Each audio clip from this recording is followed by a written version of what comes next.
everybody, and welcome back to the Drive Pink Dialogue, a little Saturday matinee with your favorite Inter Miami podcast host, or at least hopefully one of your favorites. I'm your host, Scotty. I'm here with my co-host, Saur. How are you feeling on this lovely day, my friend? It's beautiful outside. Spring's almost here. My mood is up, and we have a little bit of a break from Inter Miami games, which I thought would put me in a bad mood, but I think I'm enjoying it for a little bit. I'm having a great day. How about yourself? I'm feeling good. I'm feeling really good. I am realizing today that every other team in MLS, aside from, I guess, one, is playing today. And Inter Miami got the very nice, kind benefit of being one of the teams that doesn't have to play during the international break. So that's nice. We don't have to play an MLS game without some of our best players. We got a much needed break. The more this season unfolds, the more I realize that MLS did us a lot of favors with our specific schedule, which I do appreciate. But yeah, 28 teams playing this weekend in the MLS, and remind me one of the two that's not. Other than that, I feel great. How's life, man? How's everything? You feeling old, feeling young, feeling happy, feeling sad? Yeah, as I was telling you, I went out and played a bit of soccer, and I realized I'm no longer a 17-year-old sprightly man who can do whatever I want with the ball. After 5 minutes, my body starts hurting, and my muscles that I have never heard about or thought about start aching. So it's a young man's game, but regardless, I do have a bit of fun playing football and talking about it. But I don't know if I prefer talking about it or playing football. We'll see. Ask me again tomorrow morning. I do just want to note that you started that story by saying soccer, which I am making a mental note of. I explicitly tried to make that happen, but then I physically started retching on the inside, and I thought I can't do this anymore. So I had to revert back to football. And yes, Cynical says saving the world. You know what? Even saving the world requires a little bit of rest. So on the weekends, we just relax and take it easy. Okay, guys, here's the plan for today. We are doing our first top 20 draft of the season. We've got it all ready, graphics prepped and everything. I'm very excited about it. But before we do, I think there's a couple other things we should mention first, and just get to some of the broccoli before we get to the ice cream. This is the international break in March. Inter Miami has a number of players on international duty, and I thought we could get a quick little update from around the world, specifically around the hemisphere. Talasco Segovia started in CONMEBOL World Cup qualifying for Venezuela. He played, I think, 90 minutes in a 2-1 loss to Ecuador. They didn't play particularly well. He didn't get high grades or anything, but I think they kind of got dominated in a fashion that wouldn't lead to many players getting high grades. The fact that he's starting for that national team again is a big deal for him, and he's young, and I think he is one of the most promising young players in that player pool. So another start in a big game for them. Noah Allen recently made that one-time switch to the Greek national team. He got his first appearance for the Greek U21 team, comes off the bench, and gets some minutes for them. So his Greek career off and running. And so congratulations again to him. And then lastly, Benjamin Kramaski, the one I wanted to stop and spend a little bit of time on. He captained the U20 World Cup, the U20 U.S.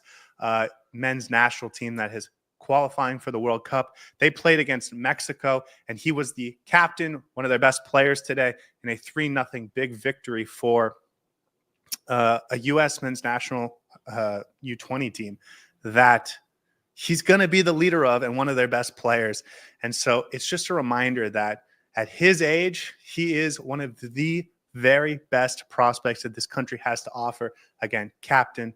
And he had a good game. I didn't get to watch it this morning, but all the talent evaluators that I follow, they said that he was very impressive. So again, I understand that he often gets shunted out of position or isn't sort of the leader of this Inter Miami team because of everyone that's on it. But this player has real talent, and there's no doubt about that. Yeah, some exciting stuff happening in international football right now. Of course, the U.S. men's national team not doing particularly well against Panama. I noticed explicitly how you kept that out of the picture, but we didn't have any Inter Miami players on that team. Kramaski, again, I think doing bits for the U21s. I'm sure he's going to get his opportunity with the senior team as well. But as I keep saying about him, it's almost a little bit unfair to judge Kramaski the way we do, because everyone around him is at his age group are just phenomenal with Telasca Segovia today or Allende. And sometimes in comparison, he becomes a little bit bleak. But if you think about it, if you think about how much talent he actually has, for the US men's national U21s, he's captaining them. So we have to put that into perspective. Telasca Segovia, I think we knew that he was going to play with Venezuela regardless. Surprised that they lost that game. And Noah Allen for me is the big talking point here. Obviously switching to the Greek national team and already getting minutes, man, for U21s regardless, but still already getting minutes. And this is a player that I think is super promising, and he's going to go places, and we're going to talk about him and how high he's jumped in today's draft. Or I don't know, maybe he has, maybe he hasn't. We'll see.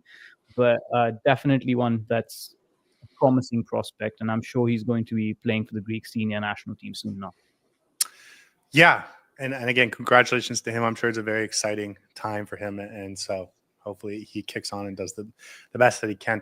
The other interesting piece of news that I thought we should bring up today was this third kit. And Saur just put his hand in his face and sort of shook his head. I put it on the screen. Here's how I would describe this third kit. And this is, again, rumored, but it's by Footy Headlines, a very reliable source. So I think we can assume this is at least a facsimile of what it's going to look like. I would describe this, and I spent a lot of time this morning thinking about how I would describe this. And tell me if I'm wrong, Saur. I call this a soft medium blue, kind of a mix between a sky blue and a slate, which is, sort of a grayish blue, halfway in between. It is a very hard color to describe. It does have a little bit of, I think, red accents around the cuffs and the collar, with a little bit of white mixed in. But it's mostly this medium blue color that doesn't really shine. Thoughts? You know what this reminds me of? This reminds me of the Indian men's national team jersey color, because it's a very similar blue, and you absolutely nailed it. It's hard to describe this color of blue. It's not sky blue, it's not deep royal blue, it's a mix somewhere in between. And honestly, in the first look, it doesn't look that great, but maybe it grows on us. I'm not sure what to think about it. The more I stare at it, the more it becomes not that unusual. And I don't know, I'm a little bit confused about it right now. I'm not that happy with it. We'll see how it works out. I wish the logo was not as blended into the blue jersey color as it is right now. I wish it was black or something, and they could have maybe kept the accents pink just to preserve some of that heron pink on the jersey. We'll see what the ultimate jersey shows up to be, the final version of it. But this is an interesting third choice, if I say so. Well, myself. I will tell you, the chat is correcting us and saying that the accents are pink and not red. So maybe I'm just colorblind. And they're also accents. So it's, on this one graphic, they don't stand out particularly strongly. You know what? I'm okay with it. It's basic. It's not like they tried something. And I think when you try something unusual, there's a chance of failing spectacularly, or there's a smaller chance that you succeed spectacularly. That's not what they did here. It is a very basic kit. I'm sure I will buy it and I'll be happy with it. But I think they were very conservative in this choice. And that's okay. I think last year they kind of went out there a little bit. This year they're bringing it back, and that's fine. Last year they debuted it around the Leagues Cup, right before the Leagues Cup, right, against Chicago, I want to say. Yep. And they only wore it twice. And by that, I mean the archive kit, that Miami Dolphins greenish color, teal color. And they wore it once in the playoffs. This one I would expect to see once or twice, really, and that be it. But that one night they sold it, or that one night they debuted it, they sold a lot of kits, and there was a lot of that teal in the stands that night. So I would expect something similar with this as well. Yeah, and I feel like my reaction is more because I feel it's a downgrade from the previous version. But even that, when we first saw it, we weren't as impressed by it, but then it grew on us. And I feel like the entire marketing campaign around it, the retro feel, the graphics sort of added to the flavor of the jersey itself. So I hope that they sort of ramp up the blandness of what it feels like, at least at this point in time. And again, once the final version comes out, we'll be able to make a better judgment of how much we like it or not. You've already said you're going to buy it. I'm on the fence about it, so I'll see. But it is what it is. I'm sure we're going to wear it a couple of times. I wish we wear the jerseys more often, honestly. I agree. I think that's something we need to do more, because it just feels like a jersey that you wear once and then that's about it. And then nobody really remembers any of it. Whereas at least in Europe and elsewhere, they wear their jerseys quite regularly. Maybe make it a CONCACAF jersey or a Leagues Cup jersey throughout. I don't know. There's a lot you can do with your third jerseys, and I don't like the fact that we only wear it a couple of times. No, I completely agree with you. I think there should be more jersey combinations that this team goes with. It felt like during the preseason, all we wore was black, the Fortitude kit, and then they debuted that pink kit when they came home for that first MLS game of the season. That's all they've worn since. And there's not a ton of variety, which I don't love. I will tell you, Real Salt Lake this year has their new kit, and they wear it with 3 different choices of shorts, which is that color combination that I've always wanted. Inter Miami has not shown any sign that they're going to do that, but agree with you. I would love to see them wear it more than twice. Anything else? Actually, I do have one more thing about kits.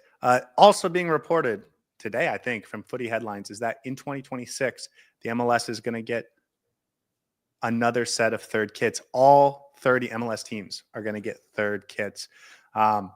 These are special.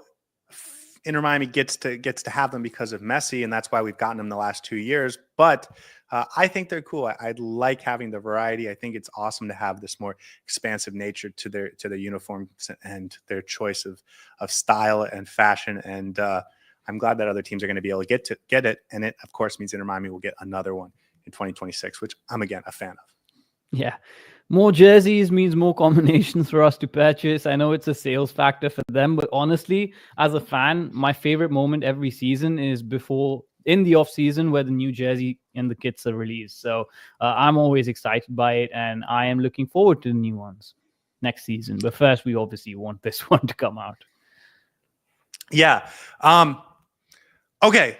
That's it for Around the Horn, around the world of Inter Miami. Let's get into this draft, if you will allow me. I think maybe we should start by defining the rules of how we do this, how we draft, how we've drafted in the past.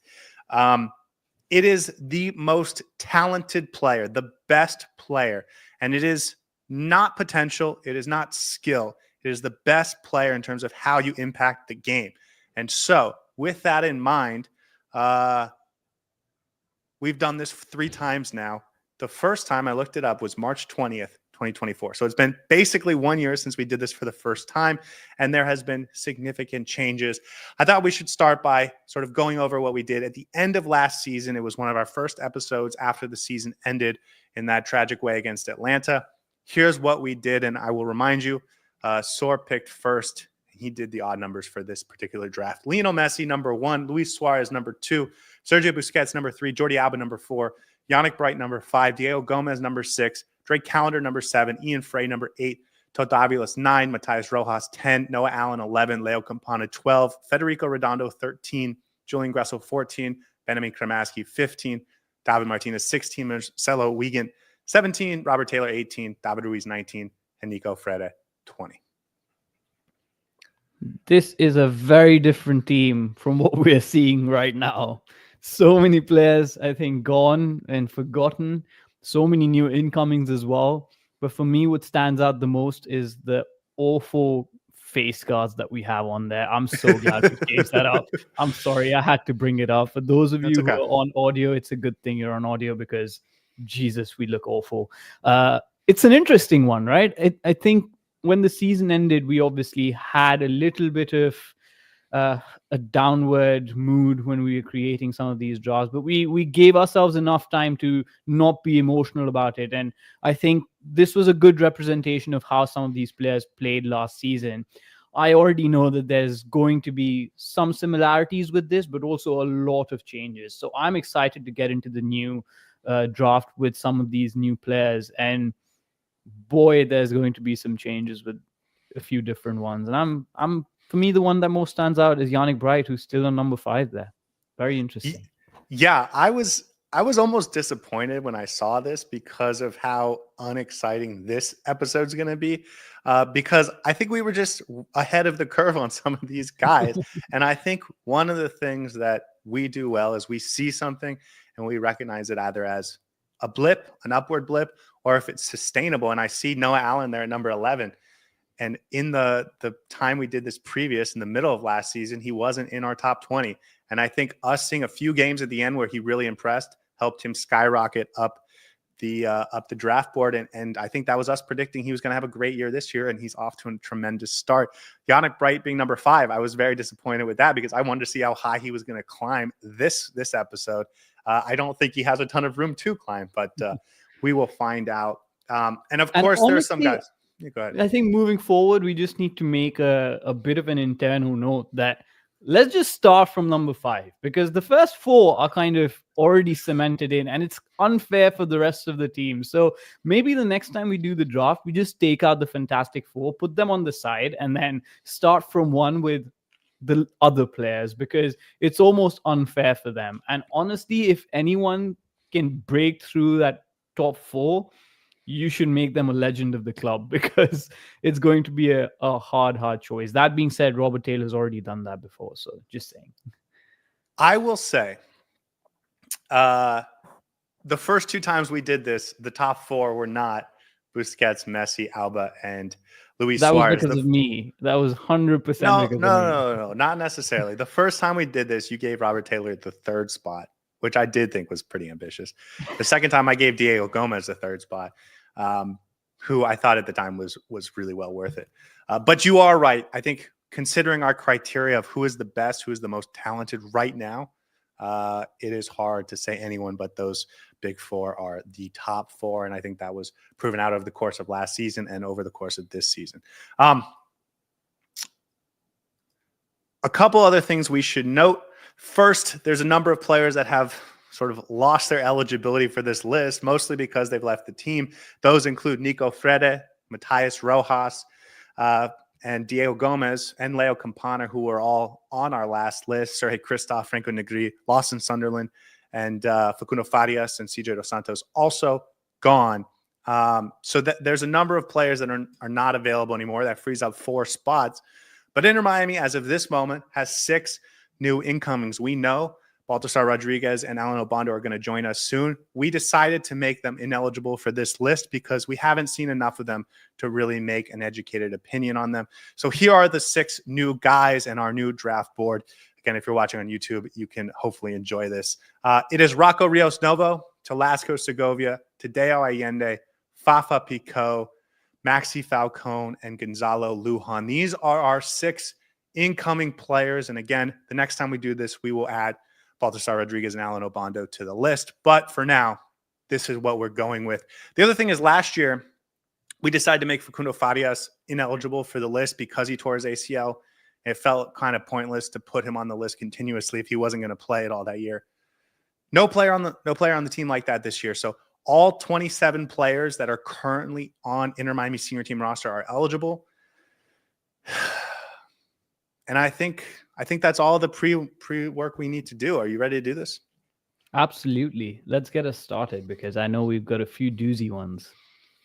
Okay. Well, like I said, you went first last time, so I will go first this time. And I'll remind everyone, this is not a snake draft. It's just back and forth as we go through this. We will have disagreements. We've had disagreements in the past, but your pick becomes the final Dry Pink Dialogue pick. And I will start with Lionel Messi, because of course I'm going to start with Lionel Messi. He is the best player on this team. He's the best player in the league. He's probably still the best player on the planet. Give me Lionel Messi, number 1. He's sitting on a couple of huge moments, had the assist to save that game against NYCFC, was dominant in that first round of the CONCACAF Champions Cup against Sporting Kansas City. 5 games, 4 goals, 2 assists. I mean, what more could you want from the best player at Inter Miami? Should I just move on to the next pick? Because there's nothing more you can say. Lionel Messi has to be that number 1 pick, right? Has to be. Yeah. This season, he started with a completely different mindset and sharpness that I haven't seen from him since he joined into Miami. And that's saying something because last season he almost broke every single record in half the games that he played. This season, I think if he can stay fit, he's going to absolutely knock every record out of the park. It's just phenomenal the way that he has not upgraded his game, but the sharpness and the spiciness with which he's been playing. And you already mentioned he has had an impact very, very quickly on the season, which I don't think any of us doubted. He is our leader. He's going to lead us to multiple trophies this season. I can already feel it. And for me, this has to be the number one pick every single time we do the draft, as long as Inter Miami is a Messi's team. I do remember, though, the first time we did it might have been Luis Suarez who was number one and not Messi. So I'm going to blame you for that one. And I'm just glad. Don't blame me for that one. That was all you, man. Well, sometimes we all make mistakes, but I'm glad that Lionel Messi is number one on your pick because he was also number one on my pick. So we agree on this one. Yeah, for the record, I didn't mention this to you. I have all of our previous drafts lined up here, so I will mention them and how players have moved up and down the list as we go. That I think was an easy number one pick. You said he was also your number one. Who is your number two pick? And a few people in the chat are going to be surprised by my choice, but I am going to go for Luis Suarez as my number two pick. I have been a bit of a Luis Suarez detractor this season. He has played a few games where both of us have held our heads in our hands, wondering what he's doing for 90 minutes. And then in the 91st minute, he goes and scores 2 goals, saves the team, does brilliantly, has been assisting, has been playing well. Well, I do think there's a little bit of a worry about how much sustenance we can get from him over the course of the season. He looks really, I don't want to say physically out of it, but he looks in pain when he's playing.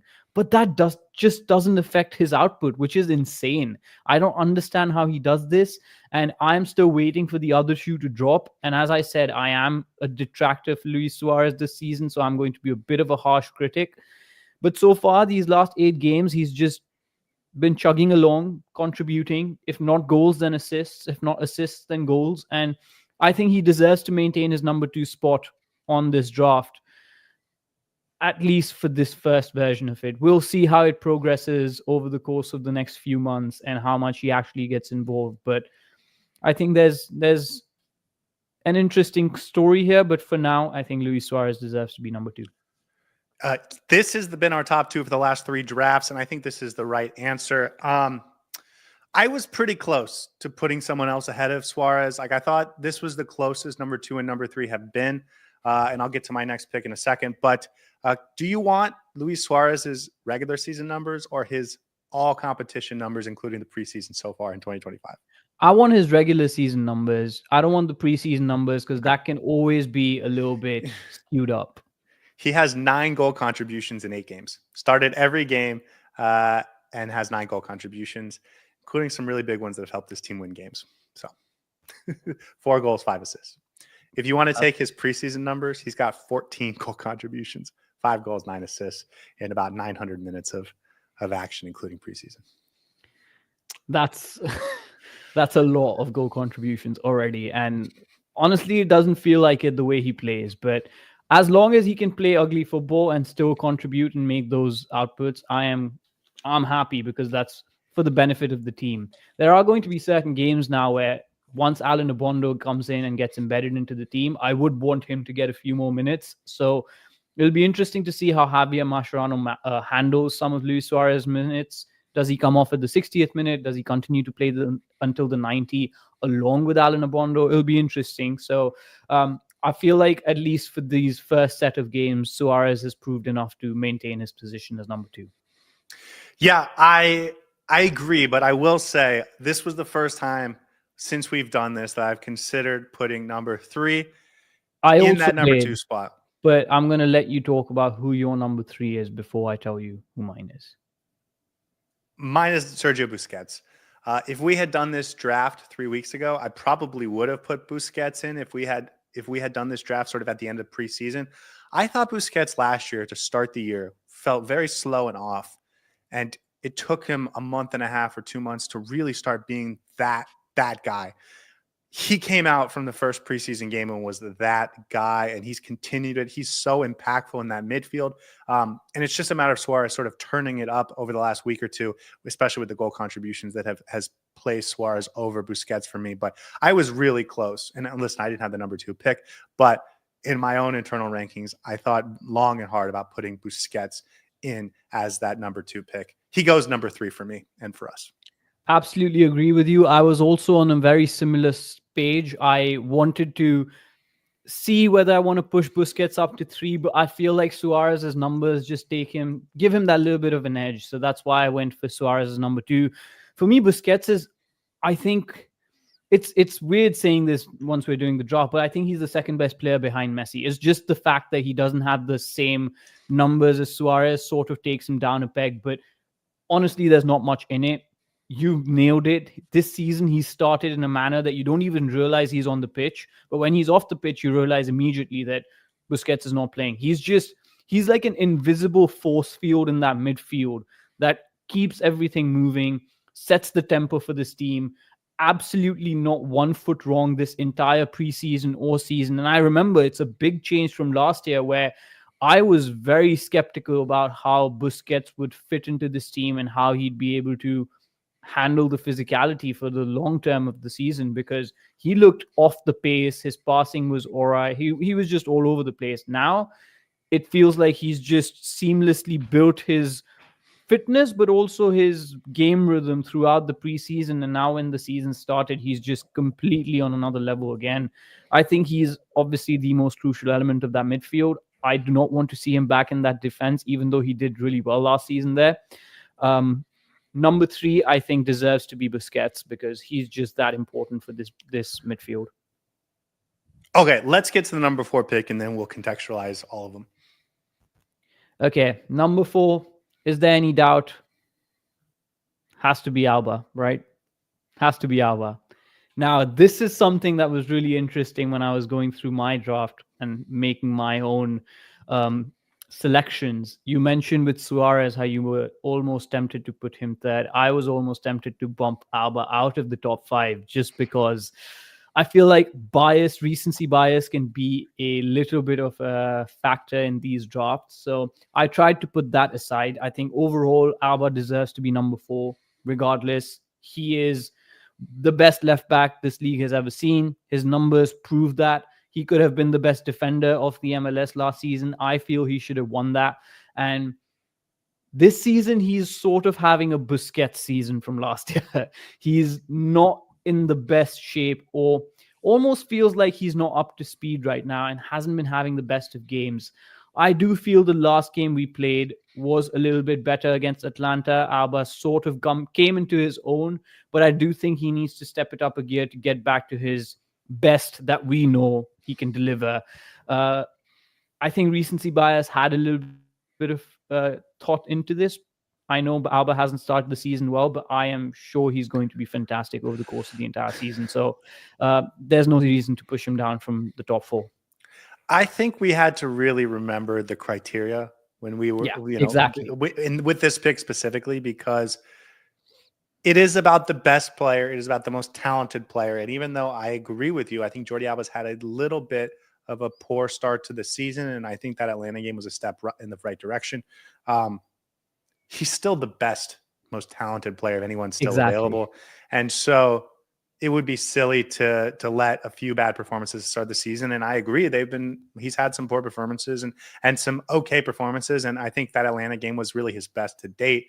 And if that's the case, like, it is what it is, but he's still the best player. And I agree with you. I think he's going to come into his own and be fine. I think we're both on the lookout for whether these guys drop off significantly. I think the first 3 haven't shown that at all. I know they don't look like they did 10 years ago, but they still look incredible. Jordi Alba was the only player I thought, maybe, like, it's not out of the realm of possibility. I still think it's not going to happen, but I think he's the deserved 4th pick. And I'm very glad you picked him 4th because I get to start the fun part of our conversation after we get these 4 out of the way. Before I do, though, I feel like there was a separation between the first three and number 4. Do you agree with that? Between the first 3 and number 4, Yes. maybe. I don't know.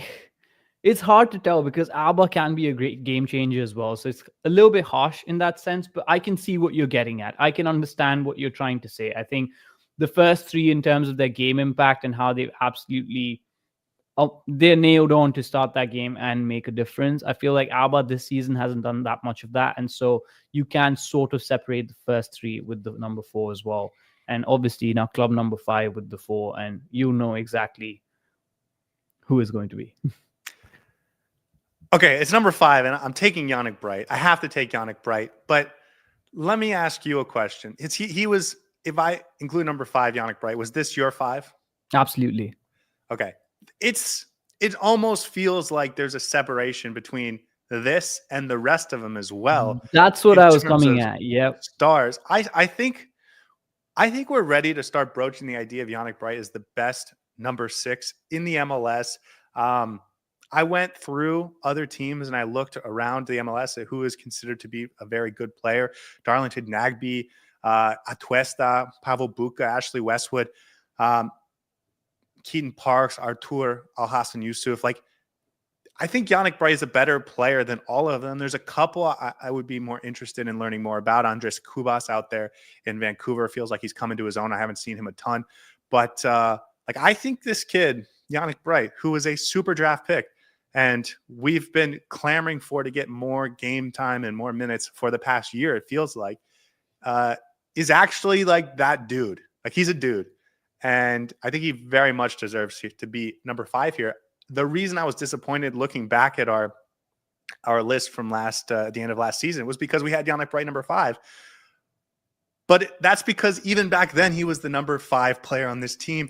And it's sort of disappointing to me that it took everyone else so long to get on board with this, because, and it feels like it's happening now. This guy's a stud. He deserves to be in the conversation as the best midfielder in the MLS. And I think that's deserved because of his play week in and week out. You know, the way I want to separate the top 5 with the rest, I feel like with the rest of the players, and there's some really, really good players in the list after this as well. If they are not on the starting 11 or if they're not available for a game, you'll feel a little bit hurt, like, okay, a bit worried, but they are replaceable in the sense that somebody else can step in their shoes and do a really good job as well. So you won't necessarily miss them. With the top 5, Messi, Suarez, Busquets, Alba, Bright, you can't replace them. They're irreplaceable. The drop in quality, the difference in their impact is going to be felt automatically. We saw that in the Atlanta series last season with Busquets, Bright both missing out. We got knocked out. Atlanta fans themselves said if Yannick Bright was playing that series for the entire 3 games, it would have been a completely different story. So that's how I like to visualize it. Their impact is so important that if they're not in the starting 11, we'd actually feel really worried about the possibility of the game and how it's going to go. With the rest of the players, there's still some replacements that you can put into place that would do a similar sort of a job. But I don't think we have a replacement for Yannick Bright on this team. His talent is immense, but his impact is even more so. Javier Mascherano seems to have started to realize that. We've already been on this bandwagon for so long that it's boring now to talk about Yannick Bright. And I'm just glad that everyone else is also getting on board, because he is an absolute stud and he makes a difference in that midfield just as much as Busquets. One of the topics that we sort of played around with in the preseason to do an episode on was sort of tier changers, players that need to be thought of in a different way and judged on an individual basis per game in a different way, because just like you judge Messi more harshly when he doesn't play like the best player in the world than you would Benjamin Kramaski, that doesn't mean it's unfair, because Messi is the best player in the world. Yannick Bright, I think, was the reason we wanted to have that conversation, because he now deserved, after last year, to be considered one of the best players on this team. And so I was on the lookout, like, we're going to have to judge him more critically. We're probably going to be more, I don't want to say negative, but more critical of his performances, because we now expect him to be great. And all he's done this year is be even better than he was last year, be even better than what those new higher levels of expectations were. He's a phenomenon, man. I mean, I would have loved to have Yannick Bright at Inter Miami for the next 8 years, and I don't think it's going to happen. But listen, we can talk about Yannick Bright for the next 10 minutes if we wanted to. So maybe we should move on to pick number 6. That's you. Tell us who you got. I am going to go with the one, the only, the Greek phenomenon, Noah Allen, as my number 6. And I know you might not agree with me on this, but my criteria is simple. For me, when I look at the entire roster and I have to pinpoint one player who's just climbed and climbed and climbed and climbed and climbed to the point now they're undroppable, that's Noah Allen. I don't think any player below Yannick Bright deserves that spot. Yes, you can talk about Telasco Segovia, Tadeo Allende, Ian Frey, Maxi Falcone, all of them. And we will. We will. But I feel like Noah Allen surpasses every single one of those players. We placed him number 11, and I feel like this was my chance to show exactly how important he is to this team and how important his performances have been for this team. And I wanted to bump him up, and he's number 6 on my list. Fight me for it, Scotty. I know you have a little bit of a different opinion on this. So tell me why you think I'm wrong, and I'll tell you exactly why I'm exactly right. This is high for Noah. No doubt about it. Like you are reaching here for Noah Allen. But if that's the player you want to get here, I understand it. And that's okay. I had him number 10 on my list. So I still think of him as one of the best. Number 10. Who do you have put in front of Noah Allen? Well, we'll get there. We'll get there. Don't worry. But I had Noah Allen number 10. I think that he has been phenomenal. I love his style of play next to Jordi Alba. I think he complements Jordi Alba in such an effective way. I think Jordi Alba is worse when Noah Allen's not next to him, which is an incredible thing to say about this 22-year-old, 21-year-old kid from that's now representing Greece in Noah Allen that didn't even have a real role last year. I mean, when everyone was healthy, he wasn't playing a year ago, and now it feels like he's an undroppable player at a position he never grew up playing and doesn't have the physical profile for. But when he gets on the field, he's so good that you can't drop him. I get the enthusiasm. I do. And here's what I will say. I think there's a chance that when we do this again in the summer, that we look back on this and be like, you were right. I think it's high for right now, but I think there's a chance that we end up there. It's not where I would have gone, but I get it. He's a phenomenon also. I'll make you feel a little bit better about this.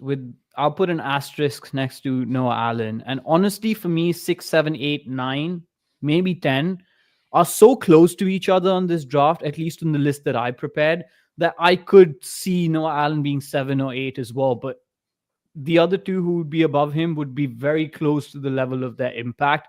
And I wanted to recognize Noah Allen for just how much he's improved. But also, I thought about this and I was like, is this my recency bias? But it's not. Since last season, he got bumped up a lot of places. And he was, I think, 10 or 11 last season on our list. 11.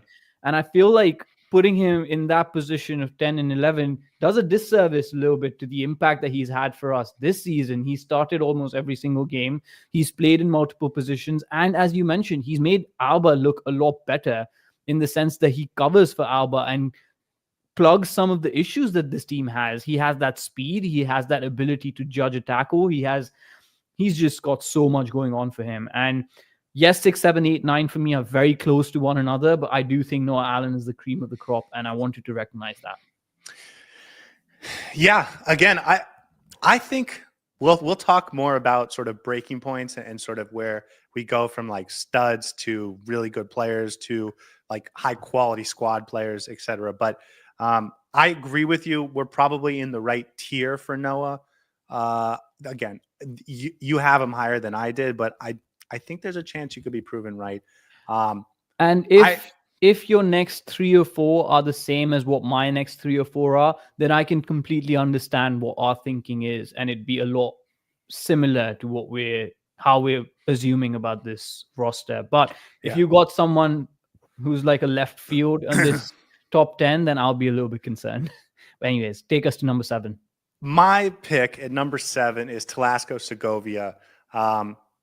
I think he was my number 6. I think the world of his talent. He has such strong instincts for a midfielder, and then when you put him out wide, I'm not exactly sure how it fits, but from a talent perspective, he can score goals. He's good inside the 18-yard box. He's good in the midfield. His understanding of space, his touch, his technical ability, it's all very impressive. His passing range is impressive. This is a really, really, really talented player, and I think there's a lot of teams in this league. In fact, probably about half the teams in this league where Telasco Segovia is the no doubt star of the team. He's that good. And the fact that we have him at number 7, I think is justified, but also just speaks to the talent and depth of this team because he's a stud. We saw him get the game equalizer against NYCFC. We saw him have a huge game against Houston. This is a difference maker. And I think from a who is the most talented player on the field perspective, which is the criteria of this draft, he belongs right here. Give me Telasco Segovia, number 7.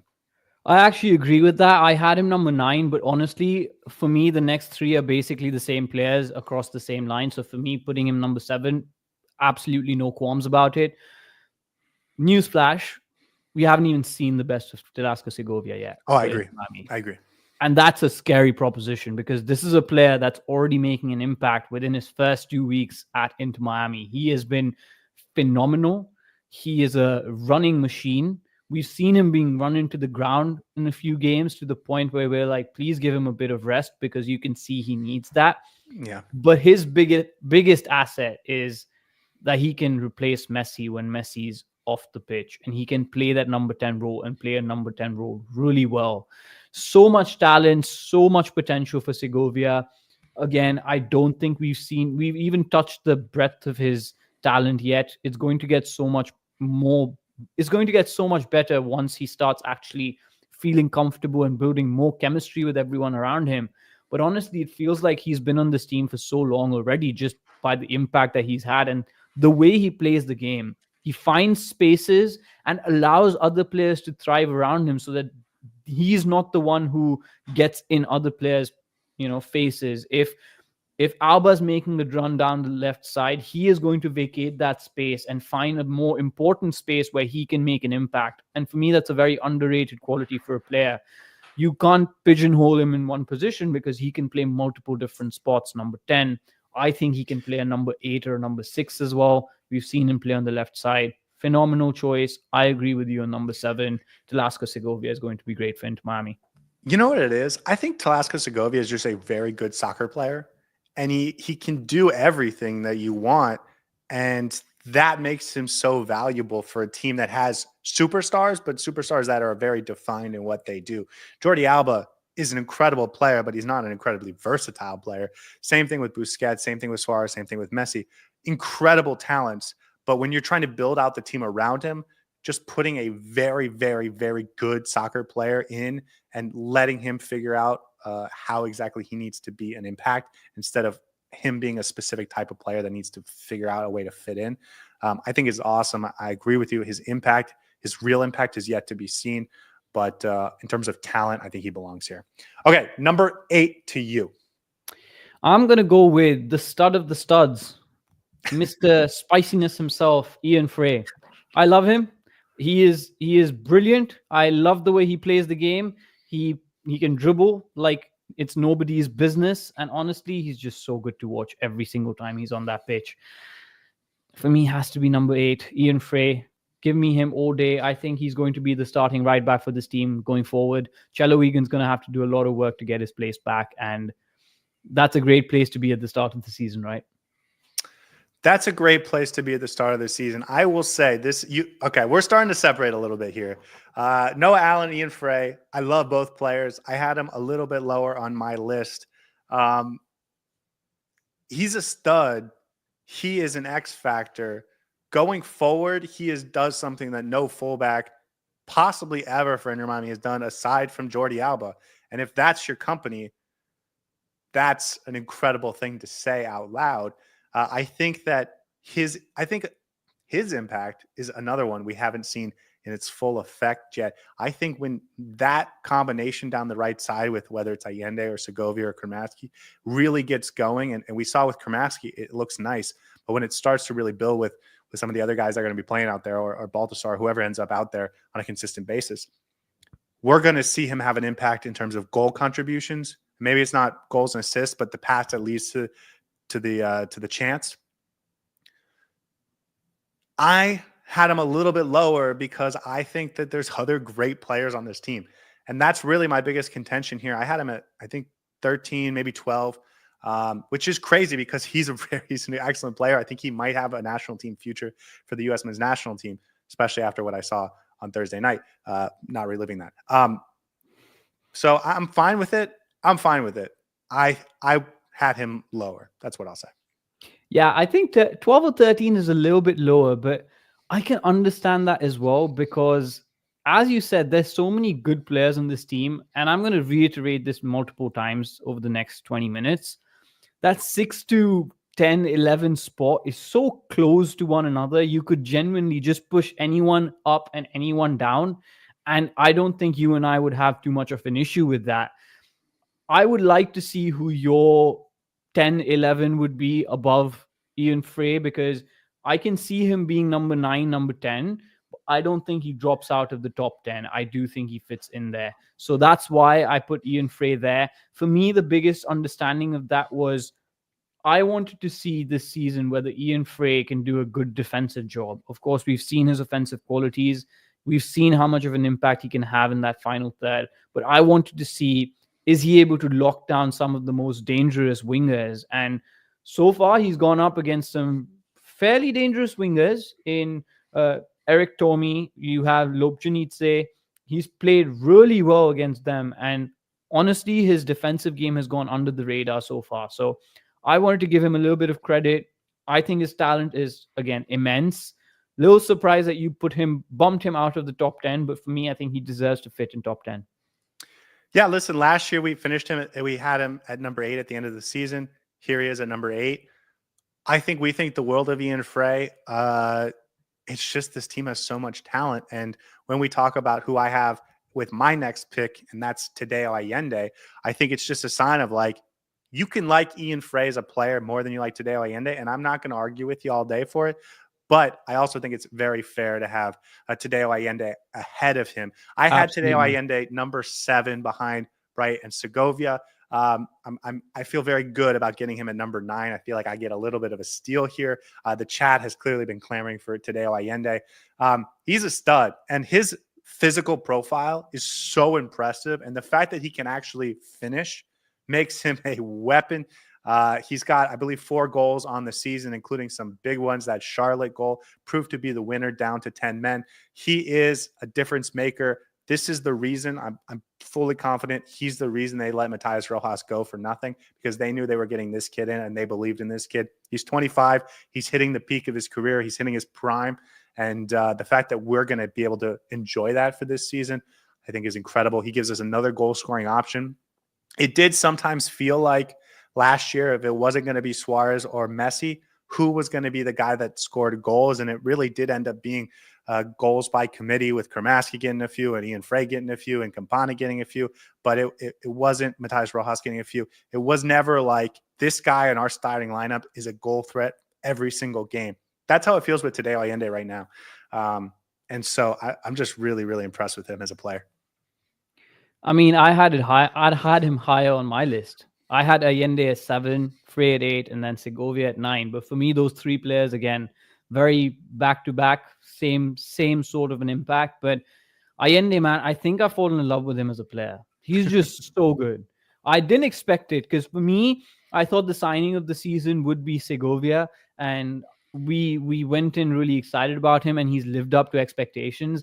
But it's almost just as satisfying and fun when a player that you don't necessarily expect to have that kind of an impact starts to absolutely ball out. And Allende is one of those players. He has obviously scored 4 goals, but just the way he runs on that wings, I would hate to be a wing back covering Allende, because not only is he silky on the ball, he's strong, he has strength, he can pass a ball, he can run for days.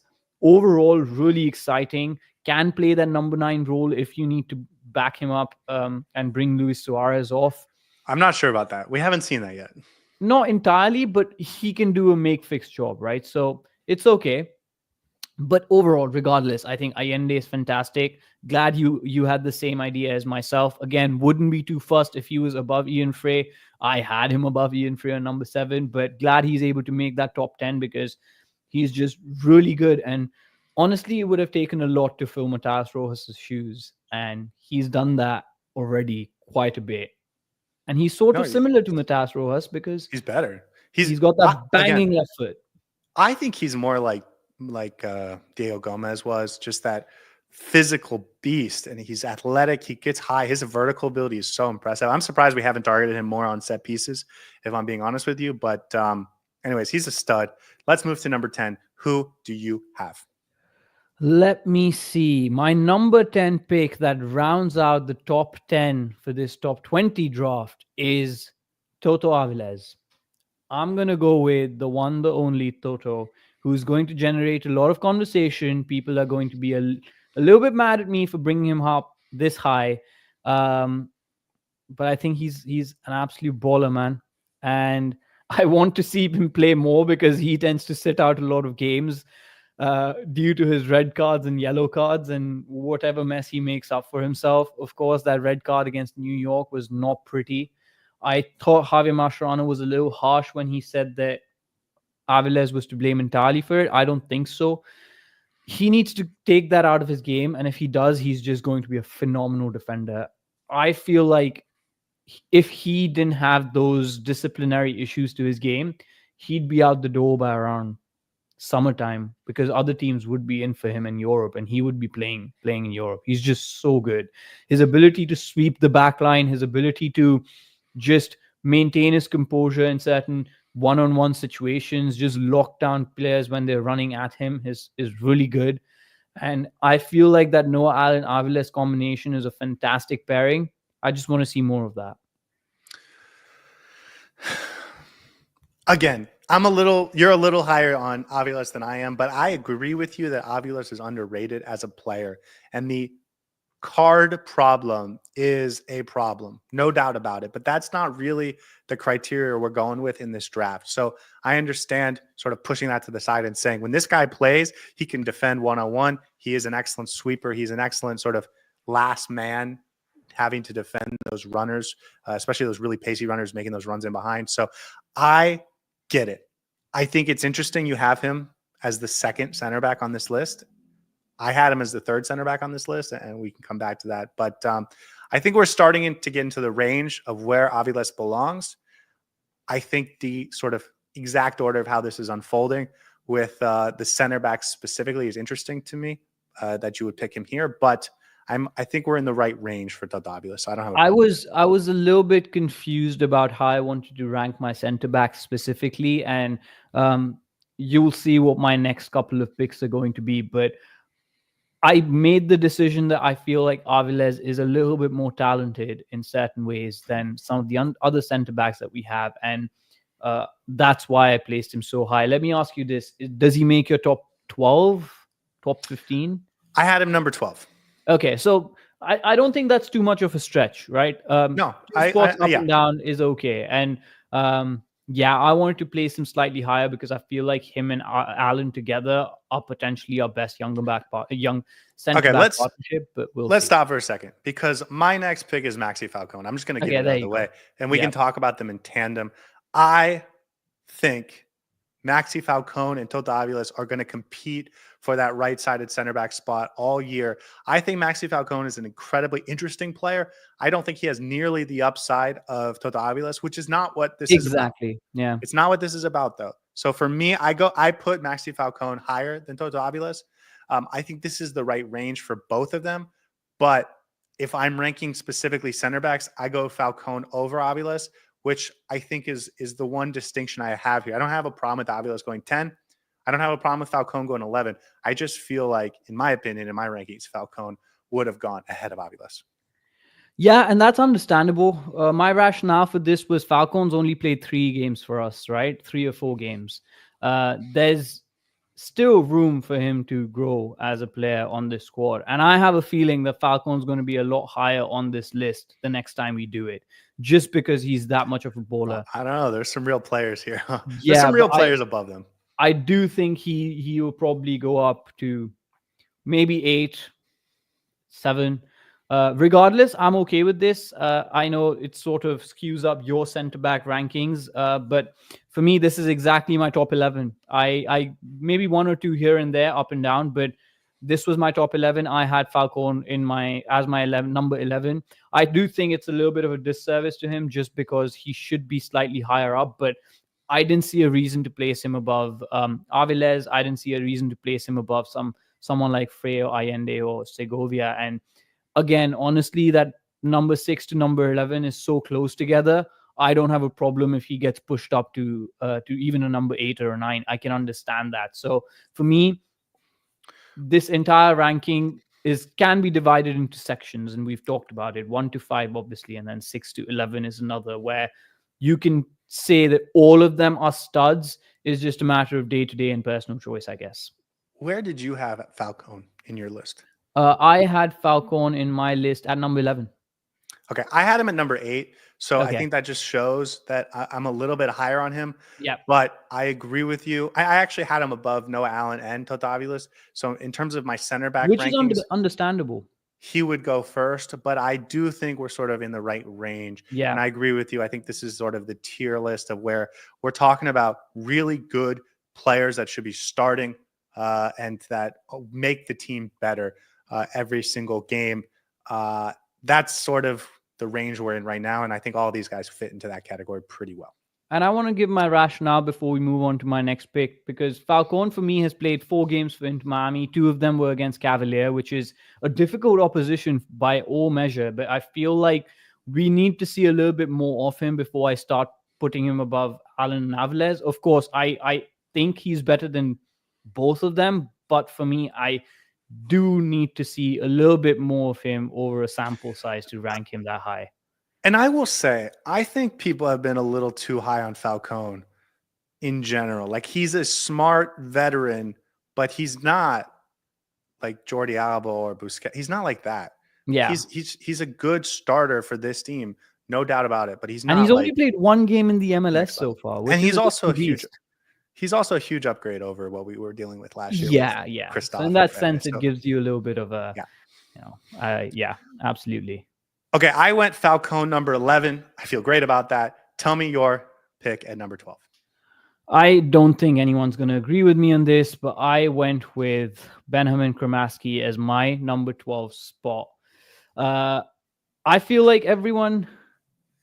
I can see by your reaction that you disagree with me on this, but I feel like Benjamin Kramaski is highly underrated in what he can do for this team. He hasn't been that great at the start of the season, at least, just because there's some really good players surrounding him.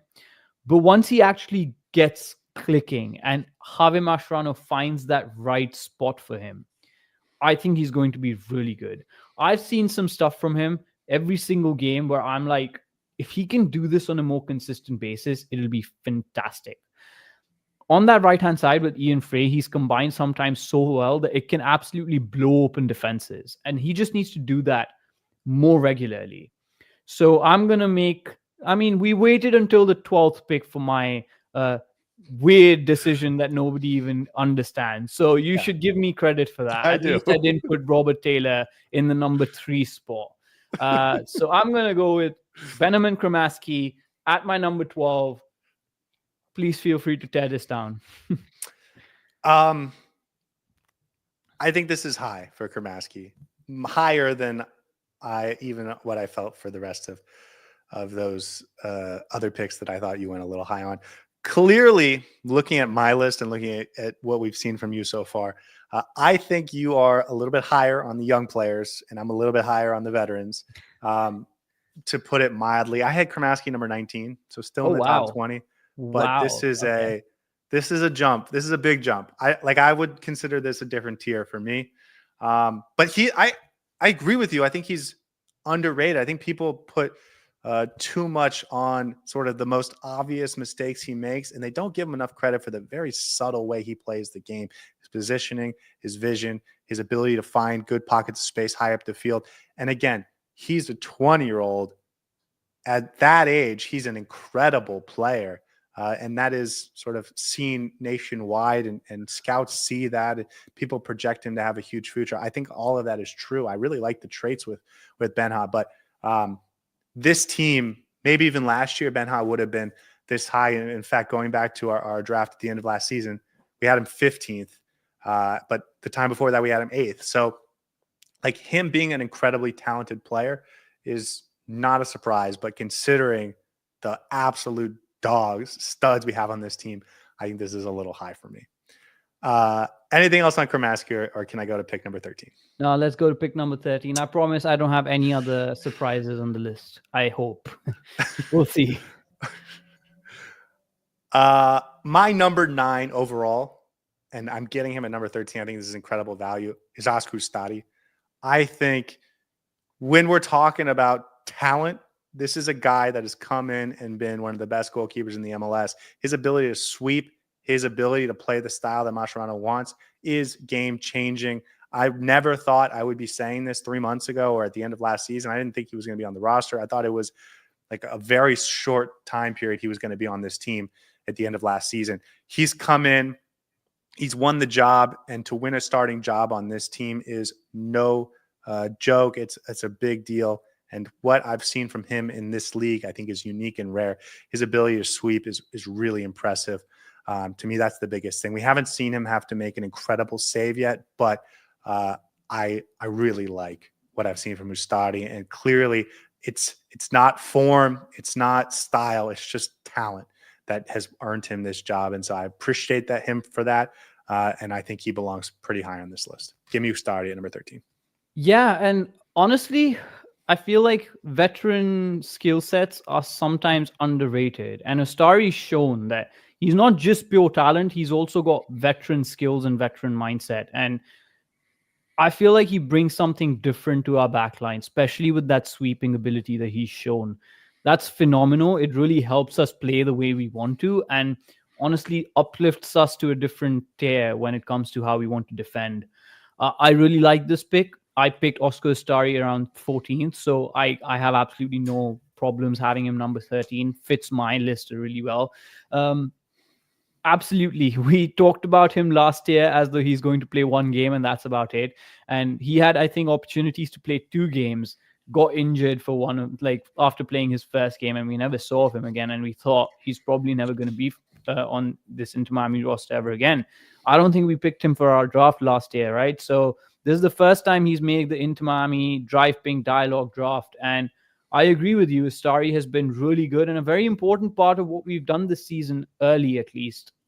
Yes, that red card was a little bit of a blimp on his really good form, but overall, I think he's been fantastic. So I'm happy that you took him at number 13.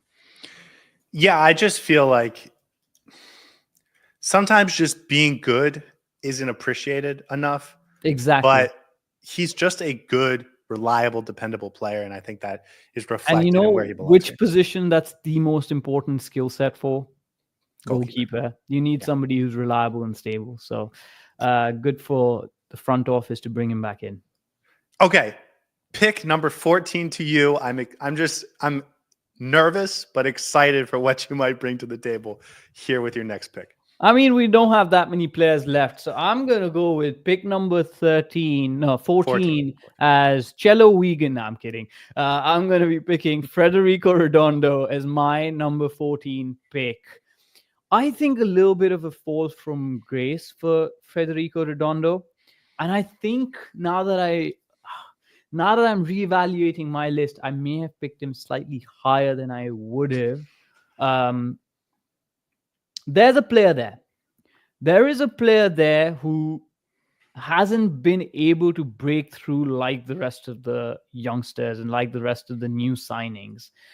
And I am afraid to say that Redondo might actually get bumped down as we do this more and more, because I'm not sure if he fits this midfield the way we want him to. And I don't know if he's able to play that way. He's a really good player, has some really good skill sets. We've talked about how his expectations need to now change from being a day-to-day starter on this team to a bench piece like the rest of the players that we have, and someone who can come in and do a job, and someone who's going to have to earn his minutes, which is a fair place to be.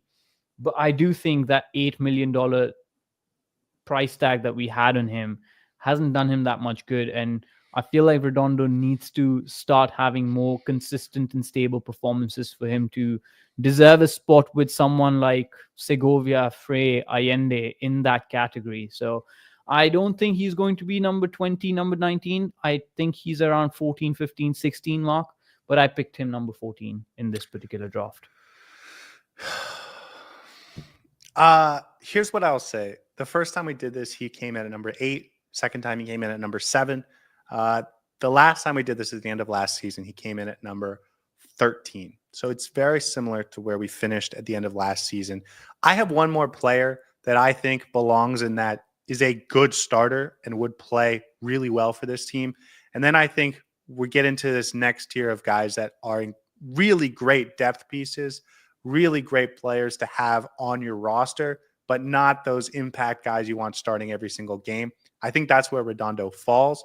I also think that's where Kremaski falls. So to me, I think there's one player that we haven't gotten to yet, and I'll take it with my next pick, that I think belongs a little bit ahead of Redondo and Kremaski. But again, I think you're a little bit higher on the young players than I am, which is fine.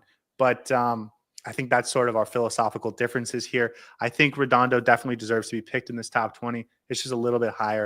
I'm trying to look at my cheat sheet where I had him. I had him at number 17. So again, we're not far off. But clearly he's not a young Busquets like we thought we were getting. Yeah, and he's also not a killer DM that we thought we were going to get to pair with Busquets. So now that you kind of acknowledge that those two things aren't what he is, you can kind of just appreciate who and what he is, which is a guy that if he's in the starting lineup, you're fine with. He's not going to cost you the game. He's not going to be a disaster for you. He's going to be a good, solid role player on this team. And I think that's sort of, now we're getting into that part of the yeah. I only felt like when we first got him, I thought he'd be more impactful in changing games. It's just that hasn't happened yet, but he's a stable player. So okay, that leads to my last player, and maybe this is the wild one for a lot of people, but I think there's one last player that deserves to be in the first, or I guess in that second tier of players that can win you games. And when they're starting and belong in the starting lineup, when they're that guy, when they have that role, they can win you games. And that's Drake Callender, number 15. He can win you matches. And I think people have forgotten that because of what they've seen from Mustadi. I think people have forgotten that because they didn't love how many goals he gave up last year. But I also think most of those goals had more to do with a pretty porous defense and a midfield that wasn't well balanced. I think Callender is an incredible goalkeeper. I think it's kind of a shame how this whole situation is playing out. And I'm not saying that Ustari doesn't deserve to be the number one. Clearly, I picked him ahead of Callender. But I still don't think that just because we haven't seen Callender this year means he's not a very, very, very good player. Give me Drake Callender, number 15. I'm really happy with the way this draft is shaped up because it's very similar to what my original draft and my cheat sheet looks like. I feel Callender deserves to be in that top 15. I agree with you on this entirely, and I'm sure that everyone in the chat disagrees with us. So at least you and I can agree on something. Is this your top 15? Like in some order? In some order, this is my top 15. Yes. Okay. Absolutely. I think every single player that I picked in the top 15 ended up in the top 15, which is really interesting since I picked second. So I'm surprised that's happened. But for the record, for me, it's not. I still have 2 top 15 players that haven't gone yet. Yeah, which is fair enough. I did throw a couple of curveballs, but coming back to Callender, I think we soured on the entire situation that's happening between him and Javi Mascherano and the coaching staff, and whether it's an injury, whether he's been kept out of the team, nobody knows. We haven't seen him this season. So maybe sometimes people can forget what he's actually done for this team. Overall, I do think he's a fantastic goalkeeper. Every team in the MLS will be really lucky to have him. Of course, he has his downsides. He also has a lot of upsides. And for me, his upsides 100% every single day outweigh anything that he might not have as much talent in. For instance, his ability to pass from the back. A goalkeeper needs to make saves, and I think Calendar does that really, really well, and especially in clutch moments. So That's the thing. deserves, yeah. That's the thing. So deserves to be in the top 15. Agree with you, Ustari needs to be above Calendar just because he's started the season really well and has been a game making difference. But we shouldn't forget Calendar either. So Well, I'm happy with this number 15 pick. this conversation actually reminds me a little bit of what we had a little bit earlier, which was Jordi Alba is an incredible player, but he's not a particularly versatile player. Drake Callender is an incredible shot stopper. He's not an incredibly versatile goalkeeper. And so when you're talking about a team that has to play the style that fits the best players, you need guys that can fit their way into the system. And I think that's what gives Ustari the edge. But that doesn't take away from the talent that Drake Callender has as a player. And again, that is how we're ranking these, or how we're drafting these players. Who are the most talented? Who are the best players? And I think Drake Callender deserves to be a little bit higher on this. I actually had him number 11 on my list. I had him ahead of Toto and Ian Frey and Redondo and Kramaski. So I feel like I got a steal here. Wow, very interesting. No, should we move on to the next one? Go for it. Who's number 16? I think number 16, and I was a little confused. I wanted to put him up a little bit higher, but I didn't see a reason to bump him ahead of some of the other options that we have on this list. David Martinez, a little bit of a forgotten piece in that defense. He was a player we wanted initially when we got Nico Freire, just because we couldn't make that deal happen. Then Nico Freire got injured, and we finally got David Martinez. I got high on him very quickly because I thought there's an absolute player here. And there still is. He's really good with the ball at his feet. His ability to pass the ball is fantastic. I would say amongst our 5 defenders, he's among the top in terms of how well he plays out from the back. He just has a tendency to make a couple of errors here and there, which tend to cost us a few goals. But overall, I feel like his availability is an issue. That's the biggest issue with him, how much injuries he gets. And just based on talent, with how much Allen has absolutely blown out this season with Falcone coming in, I do think he's probably number 4 on the list of our center backs. And I thought this was the position that he deserves to be in. Really good as a backup option, but I don't think he's a starting center back. I think David Martinez is in a very similar situation where how we've characterized Chelo Wigan a lot over the last couple months, in that he's a good player that when he arrived was a needed upgrade, but that the team has advanced in such a powerful way in such a short period of time that he kind of went from a good player that was a much needed upgrade to a guy that actually might not quite be at the level. Now, a big part of that is the injury history and the consistent availability. I'm not sure that if he got 15 games in a row or 13 out of 15 games, that he wouldn't show us something that we haven't seen before. He's clearly the best ball playing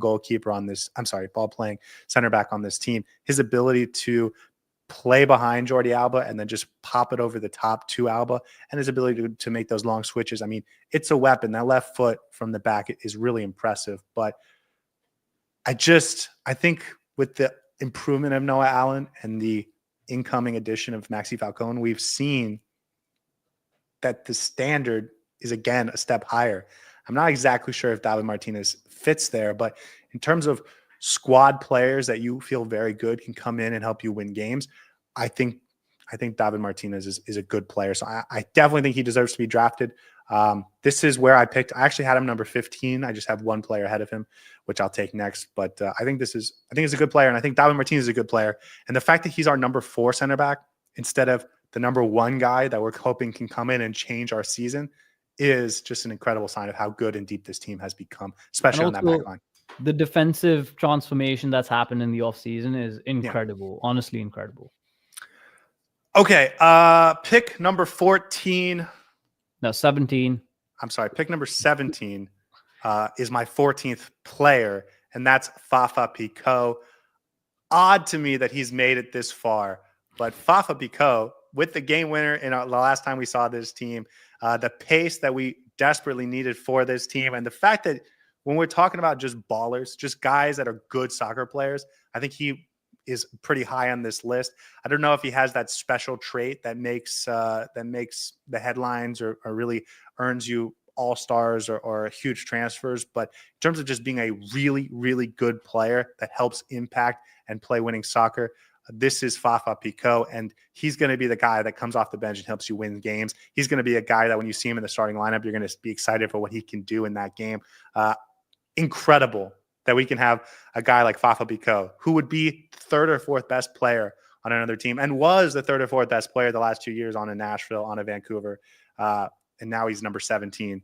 Incredible. And it's, again, a sign of how incredibly deep and talented this team is. Fafa Picault, number 17. I really wanted to put him up higher, but I just did not see a reason to, because he's only played 2 games for us, 3 games for us. One, he came off injured in the 15th minute. But he scored an important, very important goal against Atlanta, which basically, I think, for the rest of the season makes him a cult hero. He's going to be incredible for this team. I feel like he might be one of those players that we might bump up a little bit. Maybe he can get to 13th, 14th.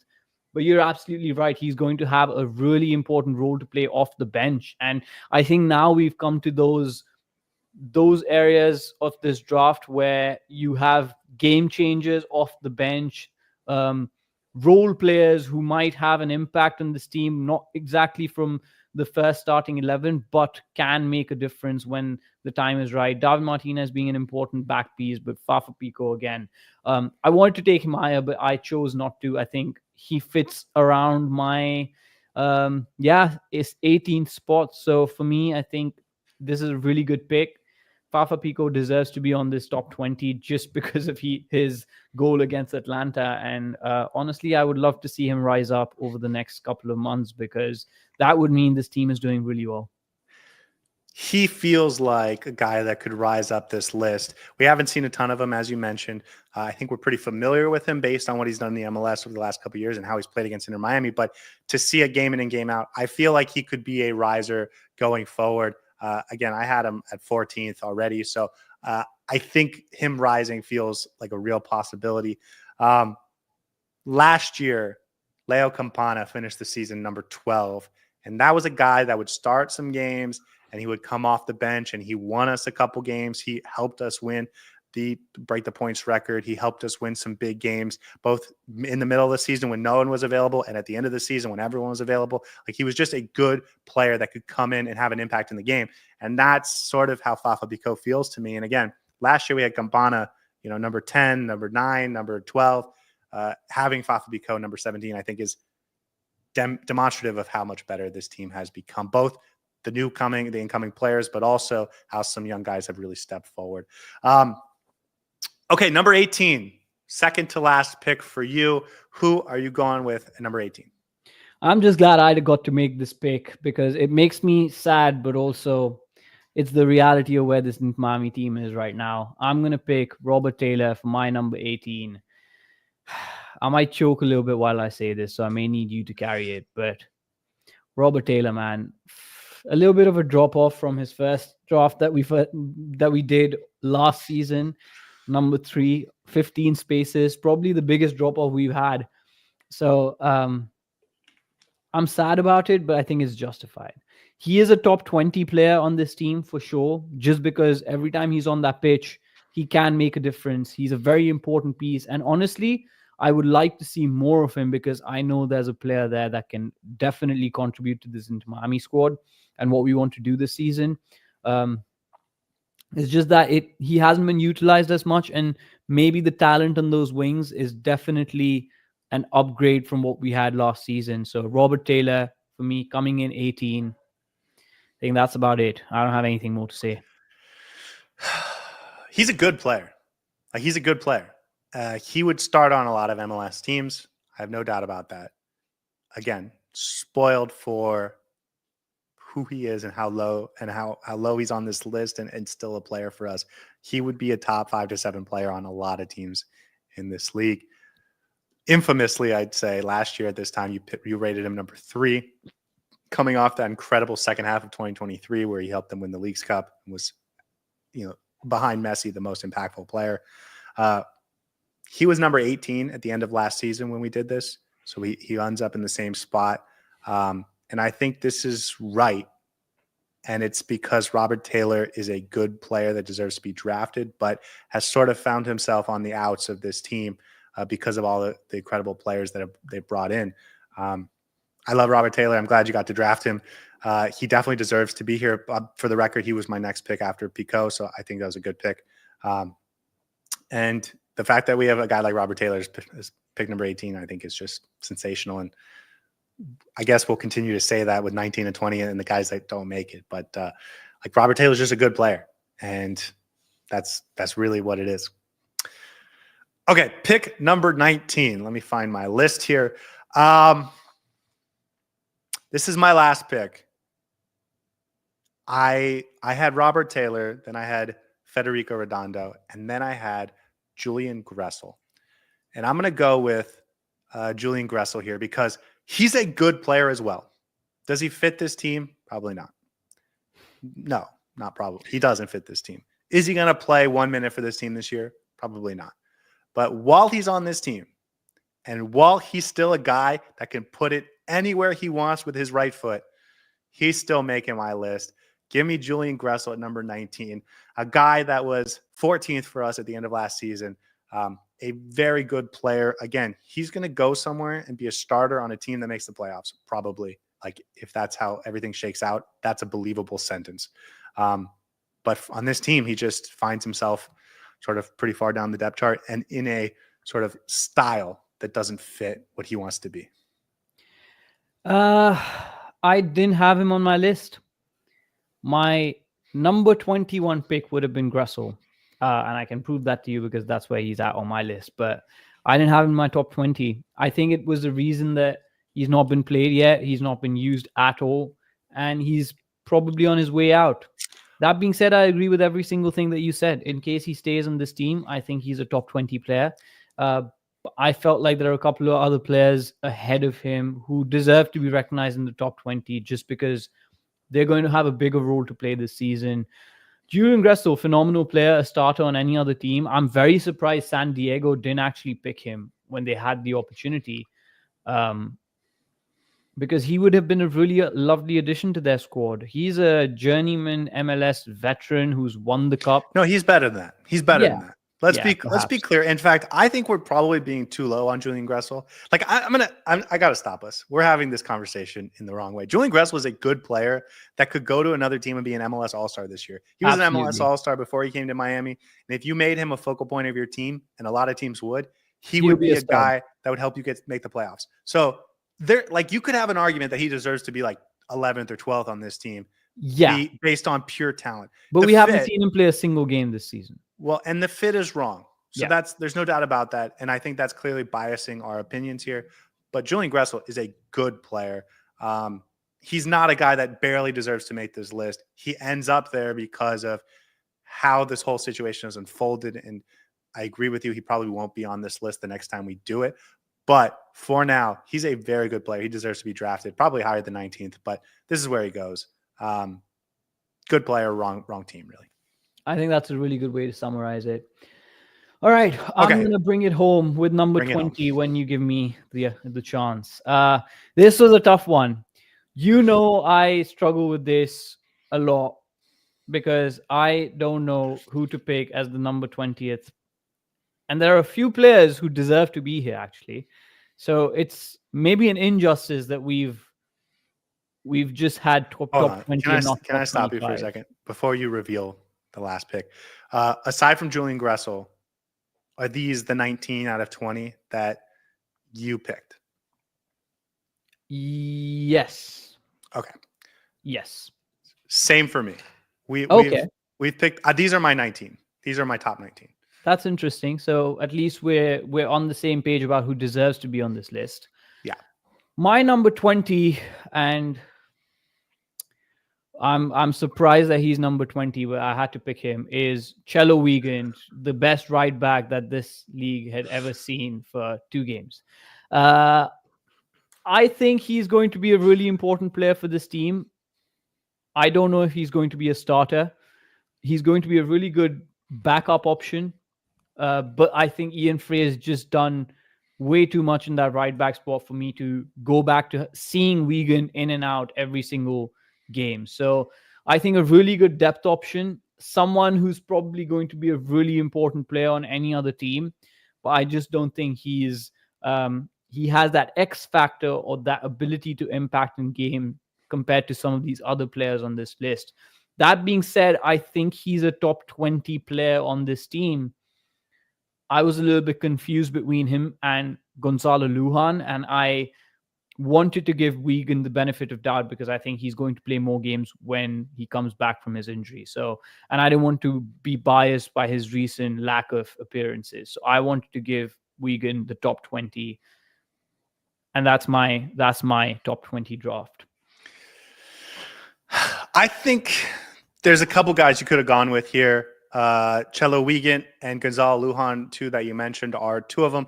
David Ruiz, another shout there. Leo Afonso, I think, could get a shout. Santi Morales, the guy that we've seen some interesting things from as a young kid. I think that ultimately, if it comes down to the right backs, Chelo Wiegand and Gonzalo Lujan, I think you made the right decision. I know people are very excited about Gonzalo Lujan and what he can bring to the table. I've seen moments in every single game where I'm a little less confident in him. I think if we're talking about Gonzalo Lujan, he probably should be number 3 in terms of the right backs and number 5 in terms of the center backs. I think we did all of that right. And so for me, I think Chelo Wiegand's the right pick here at number 20, if that's the direction you want to go. Like I said, I think there's some real shouts for a David Ruiz or for a Leo Afonso or even a Santi Morales, especially for someone like you who really had a theme for the younger kids. But I actually thought you were going to go there for a second. But I think this is the right spot for Chelo. So I think we did well. Top 20. I know you guys might disagree with us, but this I think is fitting. I had Chelo at number 21, but yeah, I think this is good. Couple other guys that were close on the list. Well, who did you have at number 20? I had Chelo Wiegand as my number 20, so that brings it home. Who did you have? Well, you said you had. No, wait, sorry. I had Chelo Wiegand as my 19, Gonzalo Lujan as my 20. Okay. Yeah, I had Leo Afonso here, and I don't know. I think I see something in Afonso, and I think he could have a big year if he got more minutes. But I can understand why people would be hesitant to put him there. In the few minutes he has gotten this year, there hasn't been like a spark. So I get it. But just some of the things I saw from him last year give me a little bit of hope he could become something. And then Chelo, Lujan, David Ruiz, and Santi Morales. The other 3 that we didn't give a ton of consideration to, or at least I didn't, were Ryan Saylor, who we haven't seen this year, although he did get a nice goal in the preseason.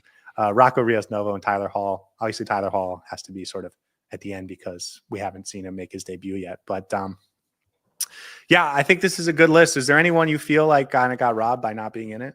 I mean, I know you had one guy not make it, but I felt sad for Gonzalo Lujan not making the top 20, but I'm okay. I can understand that he doesn't make it. It's fine. But other than that, I'm very happy with this list because it's very representative of what I had as my top 20. So we had the same exact 4 at the end of last season to this season. I don't think that's any surprise to start the draft. Number 5, Yannick Bright. I was just disappointed to see him at number 5 last year because I wanted to see how high he would rise, but we had already made that big move. Diego Gomez, who finished number 6 last year, he moves on. I thought the natural replacement was Telasco Segovia, but we go with Noah Allen a little bit ahead of him. I think that's fair with how impressive Noah Allen has been this year. Segovia does get the number 7 spot. Drake Callender finished number 8 last year. He obviously has to fall down based on everything we've seen with the goalkeeping position. And by the way, a lot of the guys that go ahead of him are the newcomers: Segovia, Allende, Falcone, Ian Frey, number 8 in both lists. I think that's fair. Tadeo Allende comes in at number 9.